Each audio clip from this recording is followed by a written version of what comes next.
అందరికీ నమస్కారం. మరి బ్రహ్మర్షి పితామహ పత్రిజీ గారి దివ్య ఆశీస్సులతో ఈరోజు నేను మీ ముందుకు రావడానికి ముఖ్యమైన కారణం ఏంటంటే, అహింసా ధ్యాన మహాసభలు అనే కార్యక్రమాన్ని అక్టోబర్ నెలలో చేపట్టారు మరి మన ఆచార్య శ్రీనివాస్ గారు.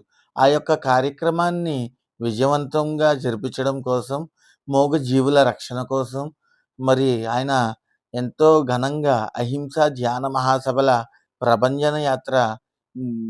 చేయడం జరుగుతుంది. నెల రోజుల నుంచి ప్రతిరోజు కనీసం 3-4 గ్రామాలు ఇలాగా చేయడం జరుగుతుంది.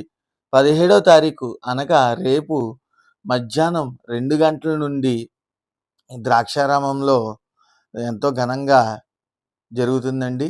కాబట్టి మీ యావత్ మంది పిరమిడ్ మాస్టర్లందరూ కూడా గ్రామానికి మధ్యాహ్నం 2:30 కల్లా మన గుప్తా గారి బంకు వద్దకు విచ్చేసి, అక్కడి నుంచి అసెంబుల్ అయ్యి అందరం కూడా ద్రాక్షారామం గ్రామంలో అహింస ధ్యాన మహాసభల ప్రభంజన యాత్రలో పాల్గొని ప్రతి ఒక్కళ్ళు ఈ యొక్క కార్యక్రమాన్ని జయప్రదం చేయవలసిందిగా కోరుతున్నాము.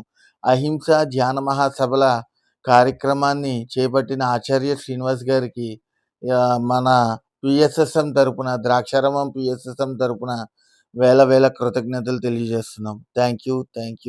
సబల ప్రభంజనం యాత్ర ఉప్పెనలాయగసింది జీవహింసాపణి అహింస ధ్యాన సబల ప్రభంజనం యాత్ర ఉప్పెనలాయగసింది జీవహింసాపణి